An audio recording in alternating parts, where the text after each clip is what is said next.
everyone, it's Justine here for Create a Smile, and I'm going to be using the Friends and Couples stamp to create this really cute card. Today I'm taking you on a journey through my creative process, and so I hope it doesn't get boring, but I ended up changing my ideas a lot, as I do most of the time with a card.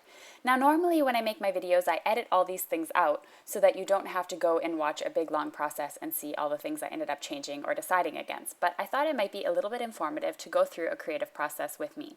So I decided originally I was going to use that frame die from Create a Smile with the Friends and Couples stamp. I was originally going to stamp the two little meerkats here, and I was going to have the frame going around them. That was my original plan, to keep it really creative but clean and simple. Stamp those, color them, put the white frame around it, and then leave it as is on this white card base.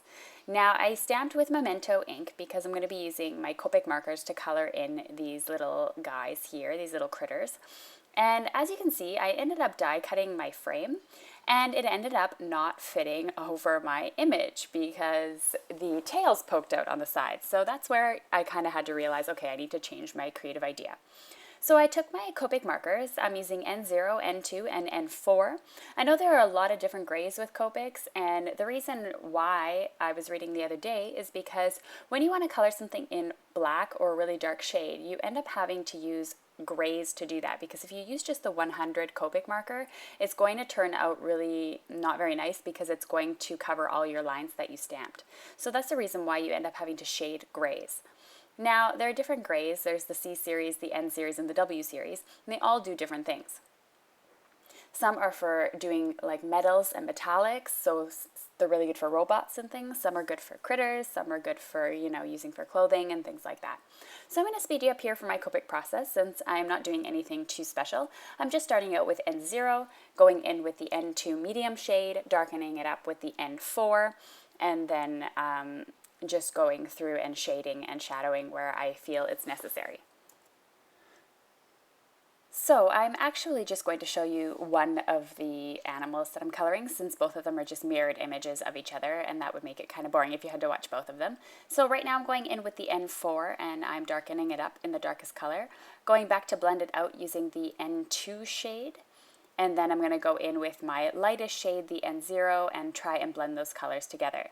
Now they weren't blending too well at this point, so I decided I was going to darken the overall image and go back in with a little bit more N2 throughout the body, and then just leave kind of the top of his head and the back of his tail and his hands or his little paws there as the N0 color. So I'm just going around and I'm erasing my marker or my pencil lines that I had done when I was planning on putting that frame on the original card. Just added a small shadow using the N0 and N02 underneath the critters to make it look more realistic. I'm going to be using this Time for 2 chipboard from Create a Smile. What's really great about these chipboards, one is that they're inexpensive, two, they're really flexible, so they're not a hard chipboard but a soft chipboard, so you usually can manipulate it and bend them a little bit, but not too much or else they might break. And then what you can also do is color them with distress inks. You can color them with Copic markers, make them any color you want, or you could leave them as that natural wood color. It depends on your style and the card you're making. So I'm going in with R29 Copic marker and I'm coloring this in a red color. I'm also using a piece of scrap paper that I used from that frame die cut to hold the chipboard as I'm coloring so that I don't get my hands full of ink, because it just takes a second for the Copic marker to saturate into the wood and to dry. It doesn't take long, it just takes a few seconds. So I just didn't want to get inky fingers because then it ends up all over my white card, and that's never nice. Now here is where my whole idea changed, and I decided to change the entire look of the card. I thought I was going to be done or maybe put a frame around it or something like that at this point and leave it as is, but for me it was looking a little boring and a little dull. So what I decided to do was take this pierced banner die from Create a Smile, and I die cut my scene. Now in order to do that, I did have to remove the chipboard that I already had glued on. So a little piece of it stayed on on the card itself, but I'm going to end up re-gluing it right over top so you don't even notice. So I'm just grabbing my Cuttlebug and sending the die through my machine, and it's going to cut through an entire card base, so the die actually only cuts through the first layer.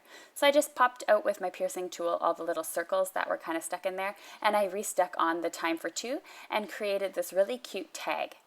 I really love tag dies or banner dies because they can add a lot to your cards, and you can end up doing something really fun like this if you end up not liking your card to begin with.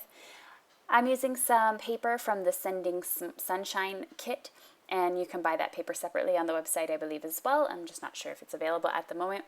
And I wasn't 100% sure what I was going to do, if I was going to use that just gray banner on the, or gray panel on the neutral side, or if I was going to go with the patterned sort of diagonals. So I just kind of took a look and decided that the gray was going to make the sentiment really pop, so it just depends on what you really wanted with this card. And the background made it overall just a really fun card, I felt. And it also made the red pop, but not so much that the entire focus was on the chipboard. So I grabbed my Tombow Mono Liquid Adhesive, and I glued this diagonals background onto a piece of, or onto my card base, which measures 11 by 4¼ inches and was scored at 5½ inches. And I just glued that onto my card. Next up, I just added some pop dots onto the tag to really make it pop and stand out. These pop dots here I really, really love because they give a lot of dimension, so you can have different types of 3D dots or pop dots or whatever you want to call them. And a lot of them come nearly flat, like 1 or 2 millimeters, or some of them come thick like this. And these are about 1/4 inch, so they're about 1/2 centimeter or so, roughly, a little less. And so they really make everything pop, but it does make it a little difficult to go through the mail. And since I was just handing this off to my boyfriend anyway, I didn't really consider that it had to go through the mail. So I just used some really thick pop dots, which made the banner pop out even more against the background. So I just removed those stickers there and stuck the banner in the middle. I didn't put it coming from the top or anything. I just made this as my middle and center piece. And that's the end of today's card tutorial. So I hope you enjoyed going through my creative process with me. If you're interested in any of the supplies used, they're linked below in the video description or on my blog, or if you click on the eye in the corner for mobile users. Here, you're welcome to visit my blog by clicking there at the top. Over on the right, you can click to subscribe to my channel, or you can click on the video that's playing right now to see my last video featuring Create a Smile stamps. Thanks so much for watching, everyone, and have an awesome day.